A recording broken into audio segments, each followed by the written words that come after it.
Sir, संतोष का phone था।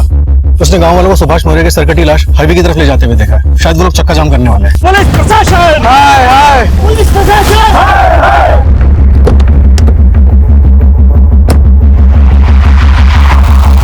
Police प्रशासन! हाय हाय! पुलिस प्रशासन! हाय हाय! पुलिस प्रशासन! हाय हाय! पुलिस प्रशासन! हाय हाय! पुलिस प्रशासन! हाय हाय! पुलिस प्रशासन! हाय हाय! पुलिस प्रशासन! हाय हाय! रुक जाइए! पुलिस प्रशासन! हाय हाय! रुक जाइए! जब तक सुभाष का कटा हुआ सर नहीं मिल जाता और उनके कातिलों का पता नहीं चल जाता, हम हाईवे को जाम कर रखेंगे। चलो बढ़ो आगे।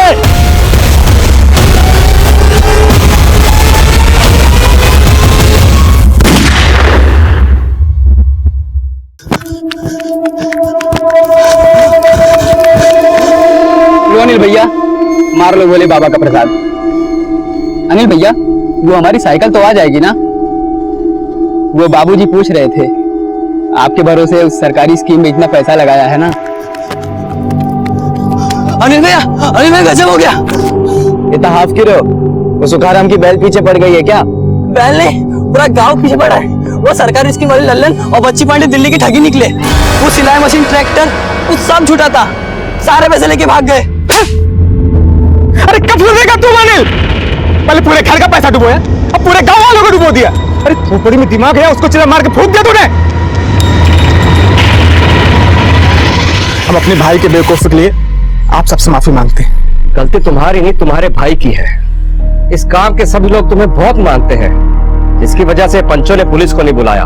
पर तुम्हारे भाई की वजह से जिन लोगों के पैसे डूबे हैं वो तो लौटाने ही पड़ेंगे। तुम्हें 1 साल का वक्त दिया जाता है ताकि तुम पर अधिक दबाव ना पड़े।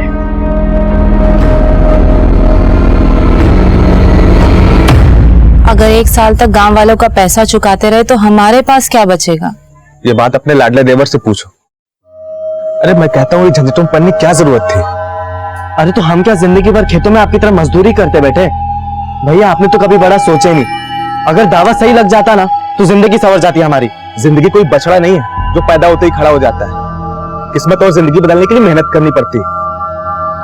भैया मेहनत करने से सिर्फ जरूरतें पूरी होती है, सपने नहीं। चुप रहो, हमारे सपनों के चक्कर में और कितना झेलेंगे हम? अरे तुम मत झेलिए ना। अरे अनिल, क्यों डांटते रहते हैं हमेशा उसे? भाइयों के बीच की बात है, तुम चुप रहो।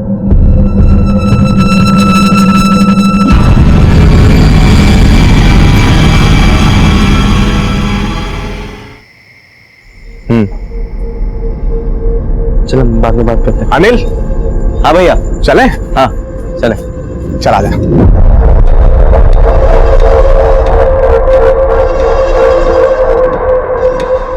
दीदी, आप बड़ी किस्मत वाली हो। सुभाष भैया कितना ख्याल रखते हैं आपका। प्रकाश की याद आ रही है?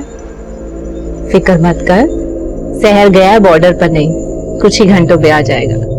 उनके लौट के आने से भी क्या होगा दीदी? वो पास होते तब भी यही लगता है कि कहीं और है वो। उदास क्यों होती है? देखिए सब ठीक हो जाएगा। इन्होंने प्रकाश से बात की है।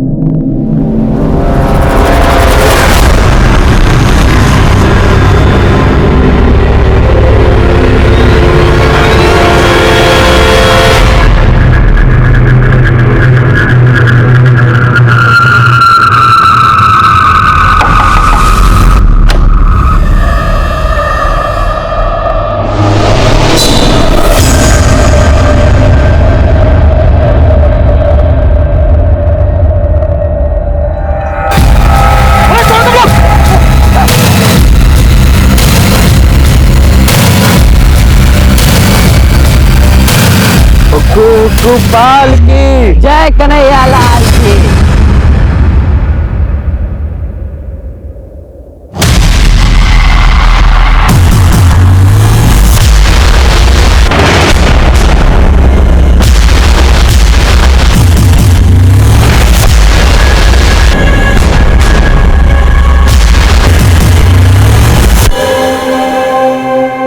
साला तुम में से कोई चिल्लाना, गोली मार दूंगा। चुप।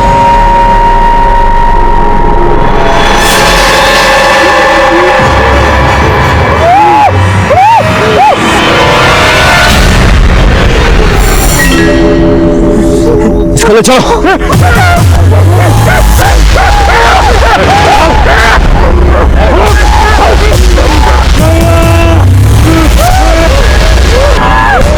अगर कोई हिला तो गोली मार दूंगा।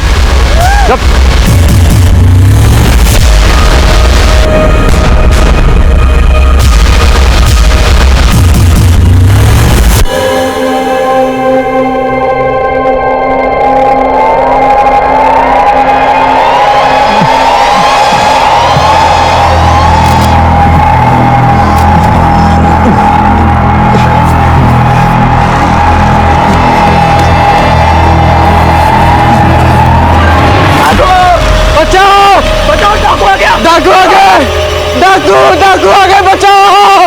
अरे जागो जागो, अरे डाकू आ गए, बाहर निकलो सब! अरे डाकू आ गए!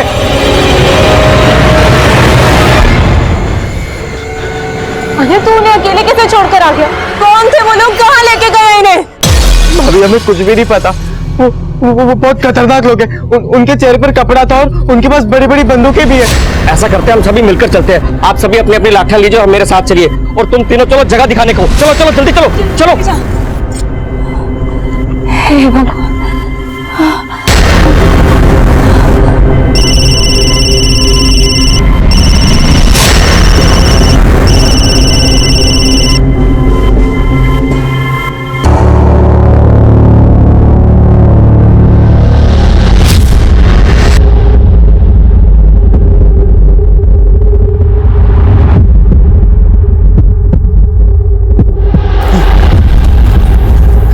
सरपंच जी, ये वही जगह जहाँ पर हम पे हमला हुआ था, वही कई झाड़ियों के पीछे हमें बांध के रखा था।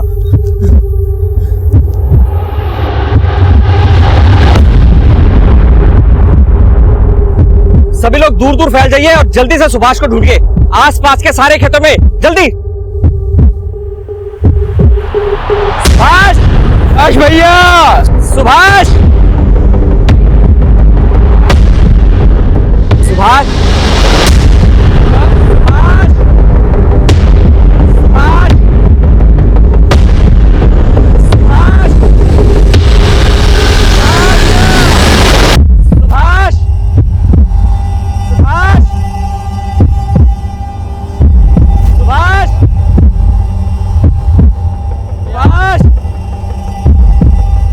क्या हुआ सरपंच जी? डाकू आए थे, अनिल, पीयूष और धर्मपाल को बुरी तरह से पीटा और शायद वो सुभाष को अपने साथ ले गए। वो कहीं मिल ही नहीं रहा है। क्या? सुभाष! सुभाष भैया! सुभाष! सुभाष भैया! सुभाष! सुभाष भैया! सुभाष! सुभाष! सुभाष!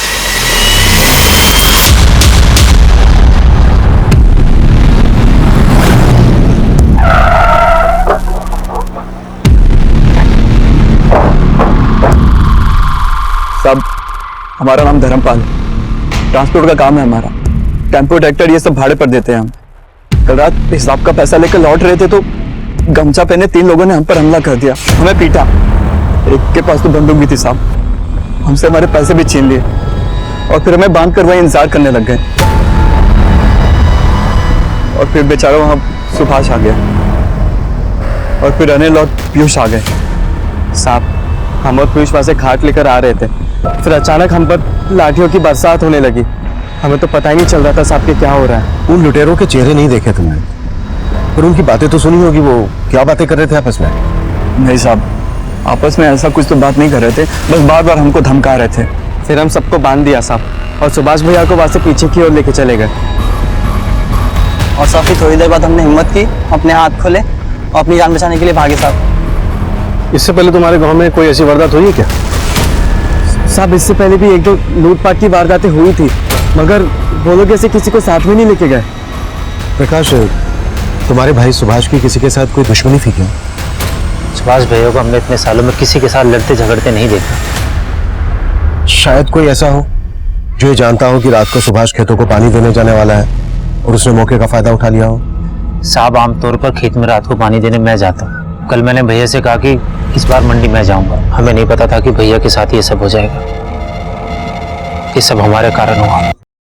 अनिल, पीयूष और धर्मपाल तीनों के बयान बिल्कुल एक जैसे हैं। लग तो यही रहा है कि मामला लूट का है। पर एक बात समझ में नहीं आ रही है, अगर ये मामला सिर्फ लूट का है तो फिर वो लोग सुभाष को अपने साथ क्यों ले गए? सर पूरा खेत और आसपास के जंगलों में शांत है।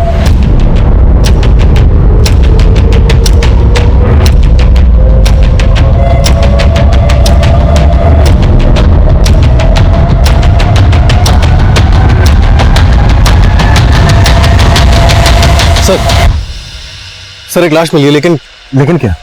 लेकिन उसका सर गायब है। व्हाट?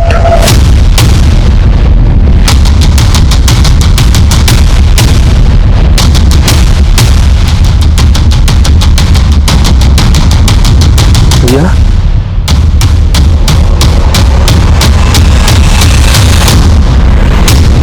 श्रीवास्तव, सिर्फ भी यही कहीं आसपास होगा, ढूंढो।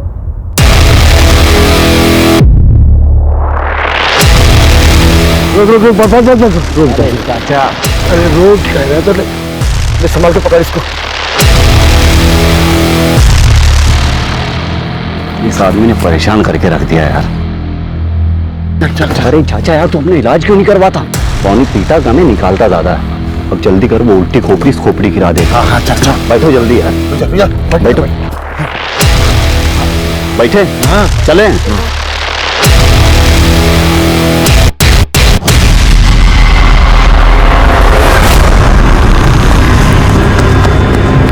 भाभी भाभी भाभी भाभी, सुभाष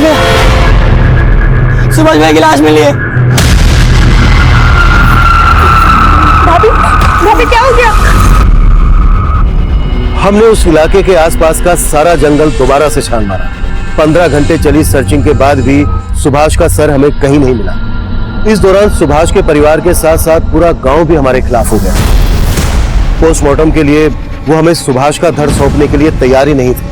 उन्हें समझाने के सारे प्रयास विफल रहे और आखिर में बेकाबू हुए गांव वालों ने चक्का जाम करने का फैसला किया।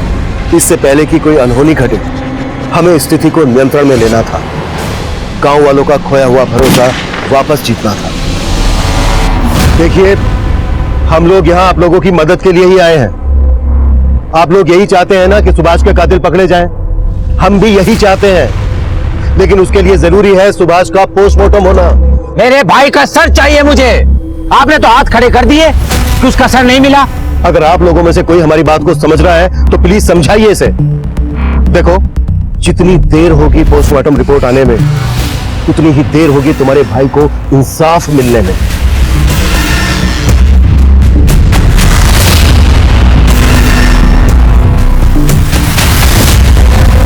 पूरा जंगल दोबारा से स्कैन किया। अगर किसी जानवर ने खाया होता तो अब तक मिल जाता। पूरे चांसेस हैं कि लुटेरे सुभाष का सर अपने साथ ले गए होंगे। लेकिन क्यों?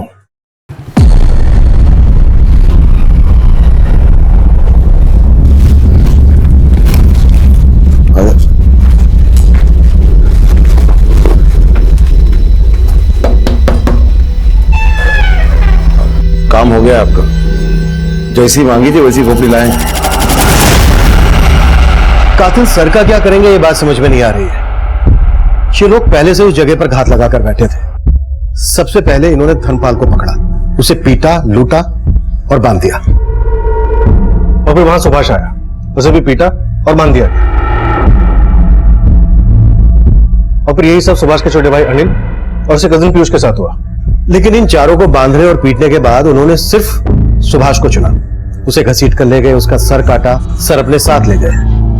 ये भी तो हो सकता है कि ये मर्डर करने के इरादे से ही आए हो, लूटे कवर अप हो। सर, अक्सर खेतों में पानी छोड़ने के लिए सुभाष का छोटा भाई प्रकाश जाता था, पर उस रात प्रकाश ने सुभाष किया। हो सकता है कि टारगेट प्रकाश रहा हो और सुभाष गलती से मारा गया। ये भी तो हो सकता है कि प्रकाश ने जानबूझकर अपने भाई सुभाष को भेजा ताकि वो मारा जाए। सर, सबसे छोटा भाई अनिल कभी रातों को खेत में नहीं जाता था, लेकिन उस रात गया। एक काम करते हैं श्रीवास्तव, प्रकाश, अनिल, पीयूष और धर्मपाल, इन चारों को फिर से टटोलते हैं। शायद कुछ हाथ लग जाए। हो सकता है मामला घर का ही हो। और पता करो सुभाष और उसके परिवार की गांव में किसी के साथ कोई दुश्मनी तो नहीं थी। सुभाष बहुत ही अच्छा आदमी था, उसकी किसी के साथ कोई दुश्मनी नहीं थी। आप गांव में किसी से भी पूछ सकते हैं, सब यही बताएंगे आपको। जी साहब, सुभाष को इससे पहले कभी किसी से लड़ते झगड़ते नहीं देखा है। और अपने घर के लोगों से? सब वैसे तो तीनों भाइयों में बड़ी अच्छी बनती थी, पर छोटा भाई अनिल थोड़ा बिगड़ा हुआ है।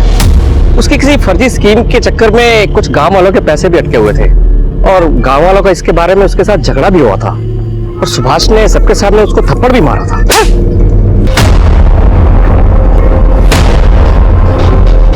वो दिन क्यों चुना? कैसा सवाल है साहब? बहुत ही सीधा सा सवाल है प्रकाश। रोज खेतों को पानी देने तुम जाते थे और तुम्हारा भाई सुभाष मंडी, लेकिन उस दिन उल्टा हुआ और तुम्हारा भाई मारा गया। पर मुझे मालूम होता उस दिन वहां कुछ ऐसा होने वाला है, मैं खुद जाता, भैया को कभी नहीं जाने देता। साहब सुभाष, प्रकाश और अनिल, जहां तक हम जानते हैं तीनों भाइयों में बहुत अच्छी बनती थी। सीधे साधे लोग हैं साहब। आप बार बार हमसे वही सवाल क्यों पूछ रहे? साहब हमने हमारे भैया को खोया है और साहब हमें परेशान करने से अच्छा आप जाके भैया के कातिलों को ढूंढिए। हमें आपको जो कुछ भी बताना था ना, हम आपको सब बता चुके। ठीक से याद कर लो अनिल, क्या वाकई में तुमने हमें सब बता दिया? जी साहब, सब बता चुके। पूरी पंचायत के सामने तुम्हारे भैया सुभाष ने तुम्हें थप्पड़ मारा था, ये बात तो तुमने हमें बताई नहीं और ना ही अपनी उस फ्रॉड सरकारी स्कीम के बारे में हमें बताया। साहब अनिल ने जानबूझ के फर्जी स्कीम सबको नहीं बेची थी साहब, और सब धोखा तो हमारे साथ भी तो हुआ ना साहब। लेकिन सुभाष ने इसके लिए अनिल को जिम्मेदार ठहराया था, उसकी बेइज्जती की थी सबके सामने, इसलिए अनिल ने और तुमने मिलकर सुभाष को ही कहीं। ये क्या बोल रहे साहब आप? ना मैं ऐसा कर सकता हूँ ना अनिल। तो क्या प्रकाश ऐसा कर सकता है? आप पागल हो गए? हमारे लिए और प्रकाश भैया के लिए सुभाष भैया पिता समान थे। साहब कुछ भी बोले जा रहे हो आप। गुस्से की धार अक्सर रिश्तों की डोर काट देती है।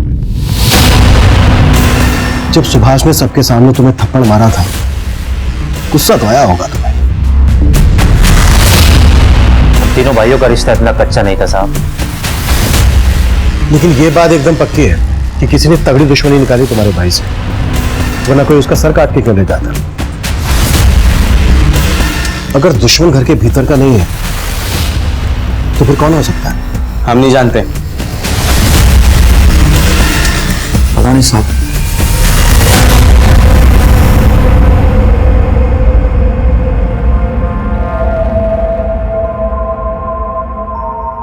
तू बस मुन्ने की फिक्र कर, बाकी सब मेरे पे छोड़ दे।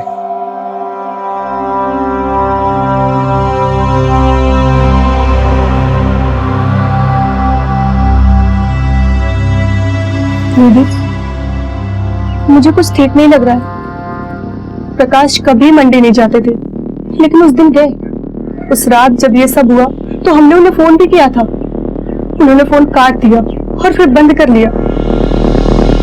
क्या ये सब इत्तेफाक है? प्रकाश, अनिल, पीयूष, धर्मपाल, सबके सब एक ही बात दोहरा रहे हैं। इनमें से कोई तो है जो कुछ छुपा रहा है। कुंडली निकालो सबकी। सर जिस तरह से सर काटा गया उससे लगता है किसी पेशेवर का काम है। 3 लोग थे, किसी गैंग से जुड़े हुए हो सकते हैं। शायद सुभाष के किसी दुश्मन ने सुपारी दी। पंजरिया गांव के आसपास के हिस्ट्री शीटर्स को खंगालो, खबरों को लगा दो काम पर। और रिकॉर्ड्स कब तक आ रहे हैं? कल तक आ जाएंगे सर। गुड। मर्डर का मोटिव पता करना होगा, सुभाष को क्यों मरवाया गया और उसके सर के साथ क्या किया गया।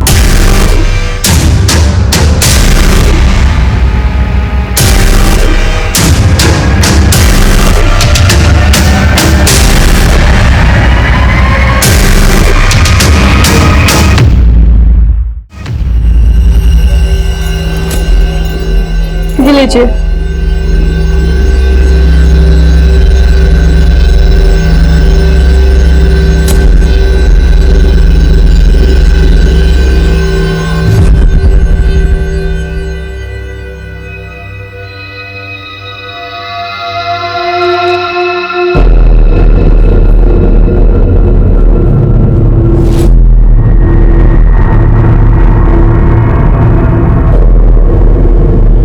साहब सुभाष के घर पे तो मातम सा छाया हुआ, उसके परिवार के हर मेंबर पे नजर रखे, लेकिन कोई हरकत नहीं दिखाई दी।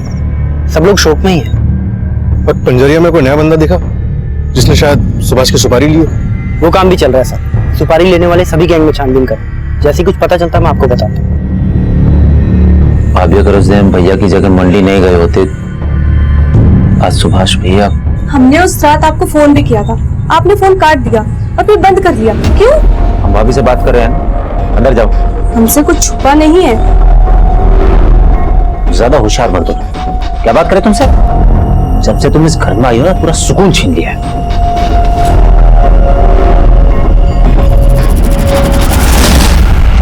यार, जब देखो बाथरूम में घुसा रहता है।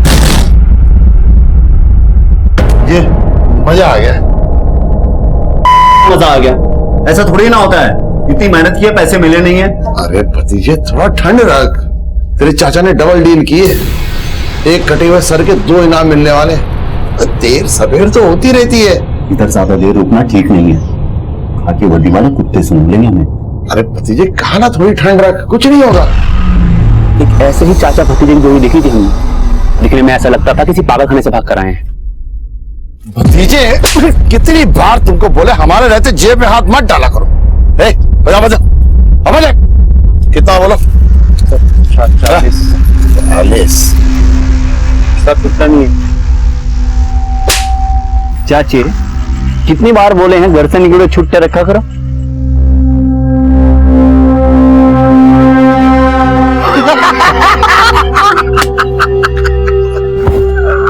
बड़े अजीब लोग थे, या यूं कहें कि पूरे के पूरे पागल थे। अच्छा मगलू, ये सुभाष मौर्य की फैमिली के बारे में कुछ मालूम है क्या? किसी से कोई दुश्मनी, कोई अनबन? कैसी दुश्मनी? बड़े ही मामूली लोग, खेती बाड़ी करने वाले। पर हाँ, जब हमें यह मालूम चला कि सुभाष मौर्य का सर गायब है, तब मेरे दिमाग की बत्ती चली। अच्छा, तो अपने इस दिमाग की बत्ती की रोशनी जरा हमारे केस पे भी डालना। क्या है कि मुझे ये मामला ना दुश्मनी का नहीं लगता, तो हमें लगता है कि ये जादू टोने का मामला है। ये 6 महीने पहले पास के गांव में बिल्कुल ऐसा मामला हुआ था। बस फर्क इतना है कि यहाँ हाथ गायब थे, यहाँ सर गायब है। सर, सुभाष की पोस्टमार्टम रिपोर्ट आ गई है। गला किसी तेज धार वाले हथियार से काटा गया, वो भी एक ही बार में। बॉडी पे गए घाव है, लेकिन मौत गला कटने से हुई है। लेकिन ये सर काट कर ले जाने के पीछे क्या मकसद हो सकता है? सर, ये कोई घरेलू मामला नहीं लग रहा है। खबरी भोला से फोन पे बात हुई थी, वो भी आ ही रहा है। उसका कहना है कि पंजरिया से कुछ 25 किलोमीटर दूर सूरागंज गांव में कुछ इसी तरह की वारदातें घटी थी। कहना है कि कोई जादू टोने वाला मामला है। जादू टोना, यानी नरबली दी गई। लेकिन उस वक्त वहां पर 4 लोग मौजूद थे, उनमें से सिर्फ सुभाष को ही टारगेट क्यों बनाया गया?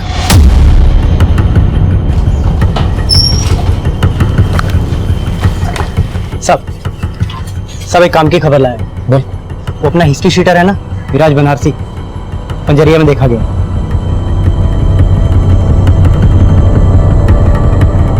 मिराज बनारसी?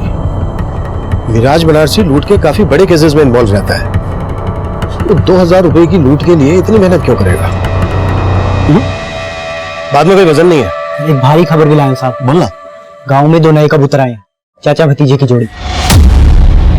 देखने में पागल टाइप के हैं। सर, हो सकता है कि उनका इस केस में कोई हाथ हो। चाचा भतीजे की जोड़ी? जिसने भी इस जोड़ी को देखा है उसकी मदद से इनके स्केचेस बनवा। और ये जादू टोने के बारे में क्या बोल रहा था? हाँ साहब, वो सूरागंज गांव है ना साहब, वहां पे भी ऐसे 2 केस सामने आए। 2 लाशें मिली, एक का सर गायब है और एक का हाथ। हमें इस जादू टोने वाले एंगल में और घुसना चाहिए, क्योंकि सर काटने के पीछे ही वजह हो सकती है। भोला, सुभाष की फैमिली को और खंगालो। अनिल, प्रकाश, धर्मपाल और पीयूष, इन सबके पुराने पापों की पड़ताल कर। चल निकल। सूरजगंज में जो लाशें मिली हैं, सर कटी हुई और हाथ कटी हुई, इनका पूरा चक्कर पता करो, लेकिन अपने खुफिया तरीके से।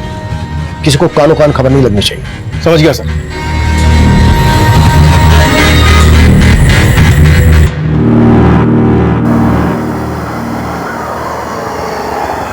नाम तो हमारा इंद्रजीत है, लेकिन जिंदगी से हारे हुए।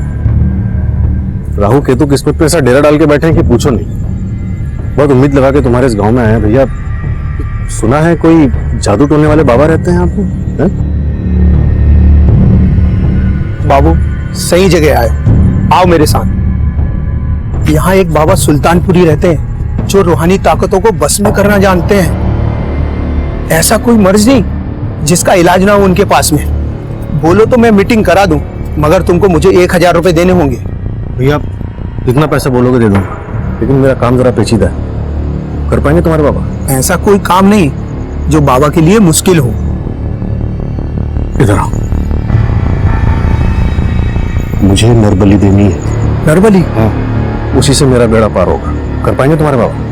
हो तो जाएगा, मगर थोड़ा पैसा ज्यादा लगेगा। अरे भैया जय हो सुल्तानपुरी बाबा के लिए चलो मुझे वहां पे। चलो जल्दी चलो। तुम्हारी बिगड़ी बन जाएगी। 2 लाख रुपए लेके आओ। और अपनी सभी समस्याओं से छुटकारा पाओ। 2 लाख? ठीक है बाबा, मैं अभी जुगाड़ करके लेकर आता हूं।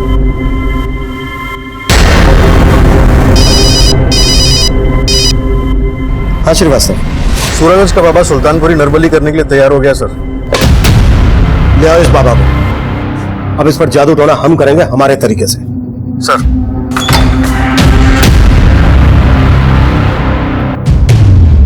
एक और हम जादू टोना और नरबली के एंगल में आगे बढ़ रहे थे और दूसरी तरफ बाबा सुल्तानपुरी का यूं भाग जाना हमारे शक को और पुख्ता कर रहा था। हम हर उस दरवाजे पर दस्तक दे रहे थे जो इस केस का रास्ता खोल सकता था।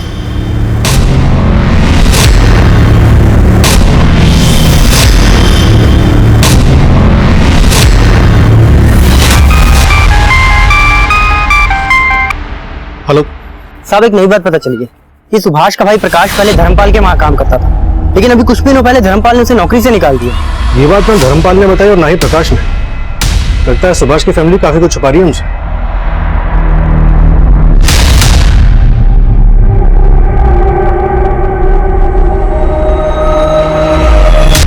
प्रकाश धर्मपाल के लिए काम करता था, ये बात दोनों ने छुपाई हमसे। सर मैंने धर्मपाल के कॉल रिकॉर्ड्स भी चेक किए। पिछले 1 महीने में उसके एक नंबर से 2-3 बार लंबी बातें हुई हैं। फिलहाल ये नंबर स्विच ऑफ है, किसी फेक आईडी पे लिया गया। जाहिर है किसी गलत काम के लिए लिया गया होगा। धर्मपाल को भी बुलाओ, प्रकाश को भी बुलाओ। नहीं साहब, हम नहीं जानते इन्हें। यही पूछने बुलाया था क्या साहब आपने? नहीं, कुछ और भी पूछना था। सुभाष का छोटा भाई प्रकाश तुम्हारे यहाँ काम करता था, ये बात तुमने हमसे क्यों छुपाई? साहब इसमें छुपाने वाली क्या बात है? वो काम में अच्छा नहीं था, हमने उसे निकाल दिया, तो फिर इसमें कौन सी बड़ी बात हो गई? साहब आप भी कहां से कहां कनेक्शन ढूंढने में लगे हैं। अरे हाँ, कनेक्शन से याद आया, एक नंबर है, इस नंबर से पिछले महीने तुम्हें 3 बार कॉल आया था। ये नंबर किसी राजवीर चतुर्वेदी के फेक आईडी पर रजिस्टर्ड है। कौन है बंदा? साहब कैसे याद रहेगा, आप ही बताइए। रोज न जाने कितने फोन आते हैं ये टेम्पो ट्रैक्टर का किराया जानने के लिए। उन्हीं में से किसी से बात हुई होगी हमारी। बाकी इस वक्त ऐसा कुछ याद नहीं आ रहा। याद आ जाता तो अच्छा होता, क्योंकि अगर तुम्हें याद आने से पहले हमने पता लगा लिया ना, तो बहुत दिक्कत हो जाएगी तुम्हारे लिए।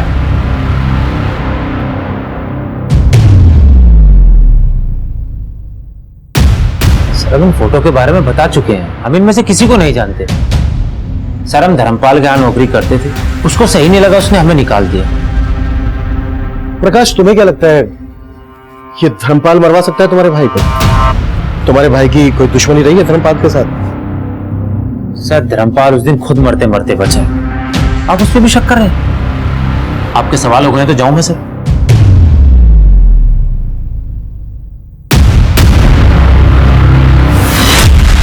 सच बोल रहा हूँ भाई, सुभाष ने प्रकाश की शादी उससे बिना पूछे तय कर दी थी। एक बार हमसे पूछ तो लेते, हमें नहीं करनी है शादी। अरे इसमें पूछने वाली बात क्या है प्रकाश? हमारे बाबूजी ने हमसे पूछ के शादी की थी हमारी। अब देख हमने जुबान दे दी तो हमारी जुबान की कोई कीमत नहीं है क्या? शादी तेरी सुमन से ही होगी, बस बोल दिए हम। हाँ ये सच है कि हम सुमन से शादी नहीं करना चाहते, नाराज थे भैया से। इसका मतलब ये तो नहीं कि हम अपने भैया को मार दें। अगर हमें मारना ही होता ना तो हम अपनी बीवी को नहीं मार देते। मतलब मारने के बारे में तुमने सोचा जरूर था? हम तो ये सोच रहे हैं साहब, आपको गोल गोल घुमाने में दिलचस्पी है, हमारे भैया के कातिलों को ढूंढने में नहीं। हमें शादी के खिलाफ थे, लेकिन हम अपने भैया के फैसलों की इज्जत करते थे। सुमन के साथ शादी करके खुश हो तुम? जी नहीं, काट रहे हैं, बिना किसी शिकायत के काट रहे हैं।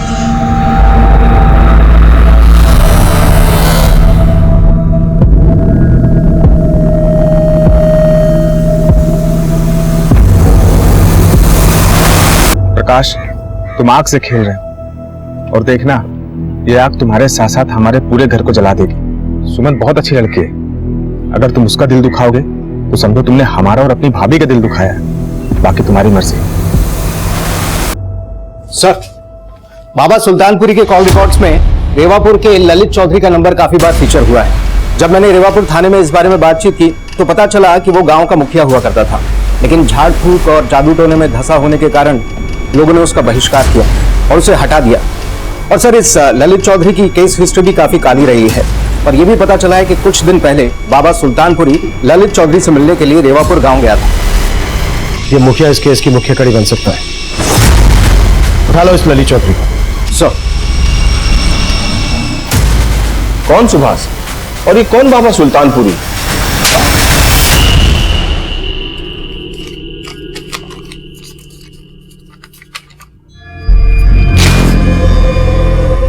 पिछले महीने में कम से कम 11 बार बात हुई है तेरी बाबा सुल्तानपुरी से, और गांव वालों ने बताया कि तुझसे मिलने भी गया था। अब जल्दी से बाबा का ठिकाना बता दे हमें, नहीं तो तुझे ठिकाने लगा दूंगा। अरे साहब, गांव वालों को तो पता नहीं किसी जन्म का बैर है मुझसे।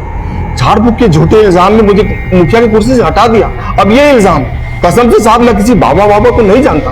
सिद्धार्थ, सर इसकी हेकड़ी तो निकाल। इस ललित चौधरी को काफी तोड़ा, लेकिन लगता है बहुत ही मोटी चमड़ी का है, टूटने का नाम नहीं ले रहा है। लेगा, जरूर लेगा, तोड़ते रहो।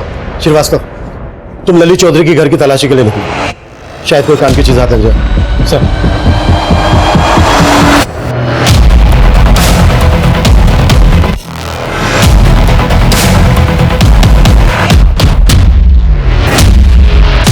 आपने बिल्कुल सही सुना है साहब, ये ललित चौधरी झाड़ फूक में बहुत माहिर है। कई बाबाओं से ताल्लुक है इसके, और कई बार तो रात में अपने खेत में जाके पता नहीं कौन सी काली विद्याएं आजमाता है। ये ललित चौधरी का खेत कहां पर है?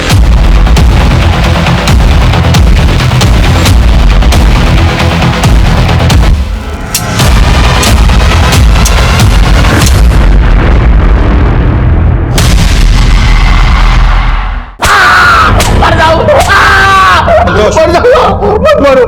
अरे साहब, मैं बताता हूँ, मैंने वो खोपड़ी अपने खेत में दफन की थी, पर मैं ये नहीं जानता कि किसकी खोपड़ी थी। मुझे तो बस बाबा गुलफाम आजाद ने ये कहा था, एक खोपड़ी का बंदोबस्त करो। अब ये नया बाबा कहां से आ गया? बाबा गुलफाम आजाद दिल्ली में रहते हैं, काली विधाओं में माहिर हैं। उन्हें किसी काम के लिए ये खोपड़ी चाहिए थी, बस ये बात मैंने बाबा सुल्तानपुरी को बताई, उन्होंने खोपड़ी लाके दी, बस साहब। इसके अलावा मुझे कुछ नहीं मालूम साहब। पूरे जान से कि ये खोपड़ी सुभाष की ही है, फिर भी कंफर्मेशन के लिए डीएनए टेस्ट करवाओ, और दिल्ली वाले बाबा गुलफाम आजाद से भी जाकर मिलो। Yes sir.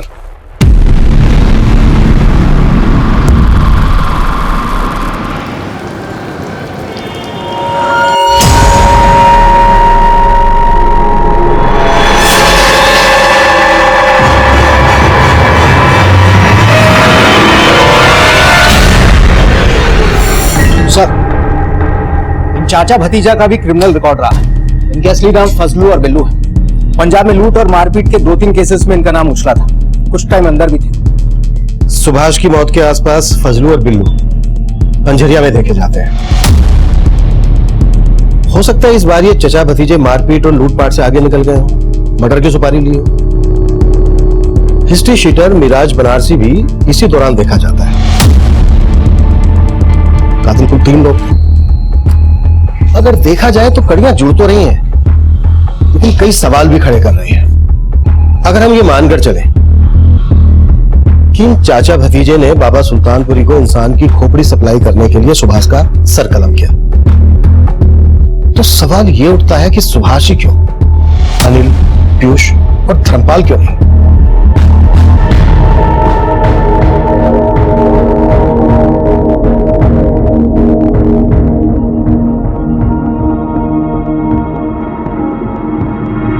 तेरी जिंदगी पर शैतानी रूहों का साया है, और इन शैतानी रूहों से लड़ना इतना आसान नहीं है। तेरे हाथ की लकीरों को बदलने के लिए मुझे एक नया हाथ चाहिए। तुझे किसी आदमी का दायां हाथ काट कर लाना होगा। बाबा, आपका दायां हाथ काट दूं चलेगा? जनाब, आप मुझ पर बेवजह शक कर रहे हैं। बेवजह शक कर रहे हैं? चल भाग। अब मेरे पास एक खोपड़ी आई जरूर थी, लेकिन वो खंडित थी, इसलिए मैंने उसे वापस कर दी। अब वो खोपड़ी किस आदमी की थी ये मुझे नहीं पता। अब मैं किसी सुभाष को नहीं जानता ना, मैं इसमें से किसी को नहीं जानता। जनाब, मैं गुनहगार नहीं हूं, रूहानी ताकतों का इस्तेमाल मैं लोगों की परेशानियां दूर करने के लिए करता हूं। बस बस अब खुद की दूर करने के लिए करना, क्योंकि जेल में तुझ पर बहुत सी परेशानी आने वाली है।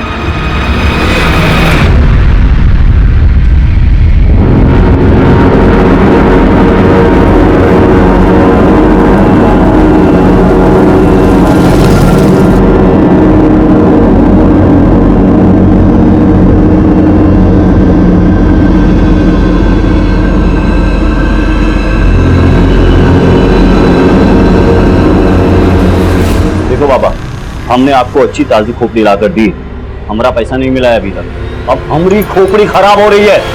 आपको पता है हम कब से अंडरग्राउंड है।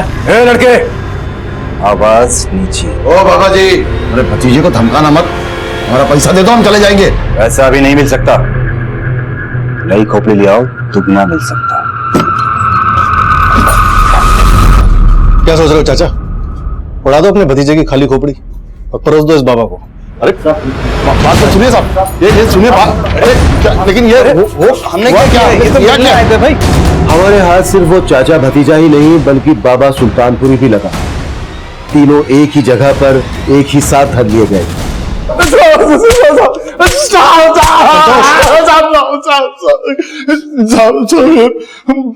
बाबा सुल्तानपुरी बहुत उल्टी खोपड़ी है साहब। उसने हमको 2 लाख रुपए ऑफर दिया कटी हुई मुंडी लाने के लिए। साहब मुझे ललित चौधरी ने 5 लाख रुपए देने का वादा किया था। उसे एक इंसानी खोपड़ी चाहिए थी साहब। उसने कहा था काम खत्म होने के बाद पैसे देगा।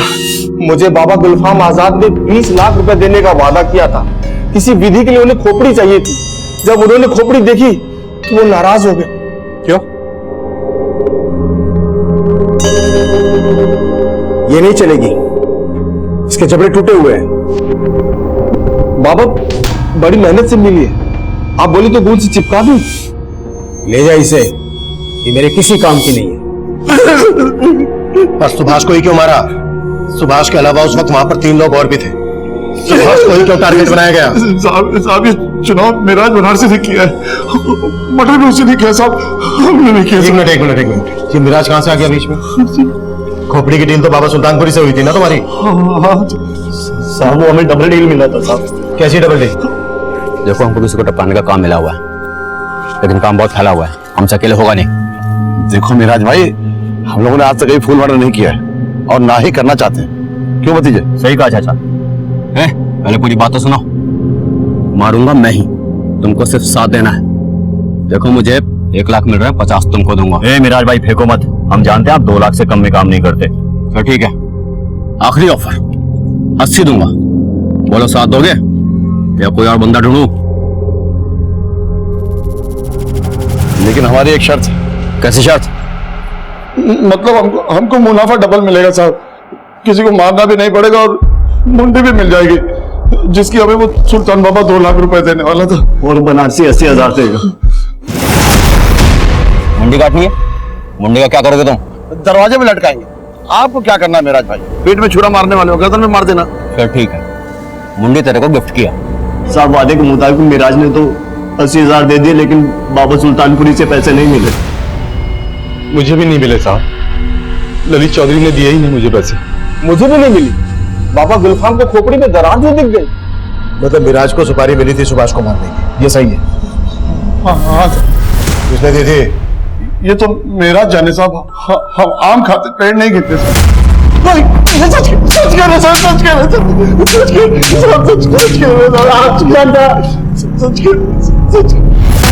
अब ये तो पक्का है कि सुभाष की सुपारी दी गई थी मिराज बनारसी को, लेकिन सुपारी दे कौन सकता है? अनिल, प्रकाश, पीयूष और धर्मपाल, इनके खिलाफ तो कुछ मिला नहीं। सर, धर्मपाल के कॉल रिकॉर्ड्स में एक फेक आईडी से लिया गया नंबर मिला था ना, हो सकता है वो सुपारी उठाने वाले का, मिराज बनारसी का। पॉसिबल है, उठा लो धर्मपाल को। मैंने कहा था तेरे से कि तेरी याद आने से पहले अगर हमने पता कर लिया तो बहुत दिक्कत होगी तेरे लिए। हमें धर्मपाल से मिराज के बारे में कोई लीड नहीं मिली, तभी हमें हमारे खबरियों से मिराज बनारसी के ठिकाने का पता चला।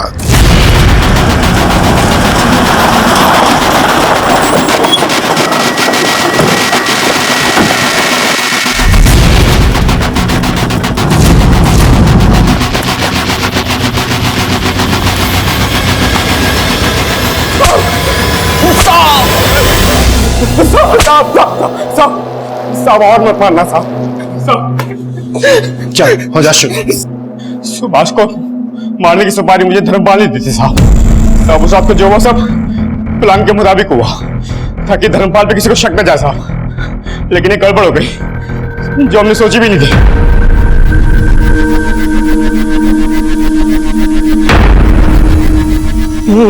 आ रहा बांधो जल्दी बांधो।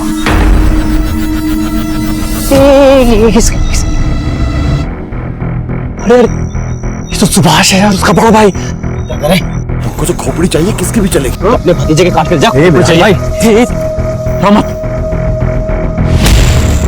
भाई का बदला भाई से लेंगे। मार दो इसे। हम जानते थे कि बड़े भाई सुभाष ने पूरी फैमिली को जोड़कर संभाल कर रखा हुआ है। हमें लगा कि अगर सुभाष ही मर जाएगा तो उसका पूरे परिवार ही बिखर जाएगा और यही सजा होगी उसके किए की। किसकी बात कर रहा है? प्रकाश की या अनिल की? प्रकाश की। एक वक्त था साहब जब प्रकाश हमारे लिए काम किया करता था। हम उस पर पूरा भरोसा करते थे। घर से कुछ भी लाना ले जाना हो तो उसको ही भेजा करते थे, लेकिन उसी ने हमारे घर पर डाका डाल दिया। लीजिए भाभी, हो गया आपका टीवी ठीक। कल ही तो ठीक किया था, बार बार बिगड़ क्यों जाता है? नहीं समझे?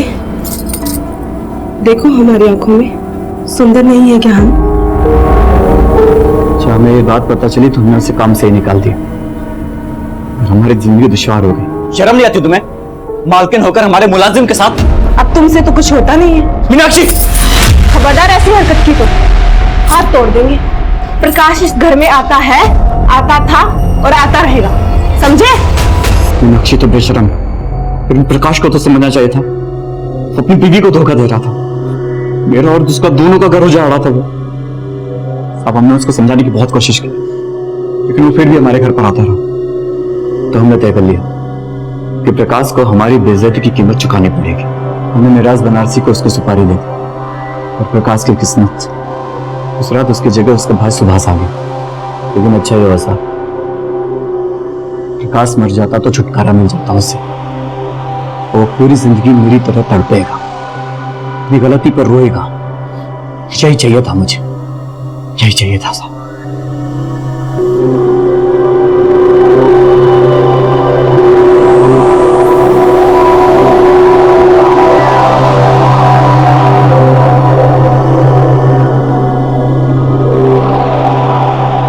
धर्मपाल जुडिशियल कस्टडी में है। धर्मपाल की पत्नी मीनाक्षी ने कोर्ट में डिवोर्स फाइल कर दिया है और दिल्ली से पकड़े गए बाबा गुलफाम आजाद ने इंटरोगेशन में यह कन्फेस किया कि वो देश के 5 राज्यों में ऑर्गन सप्लाई का रैकेट भी चला रहा था। धर्मपाल के अंदर एक लावा उबल रहा था।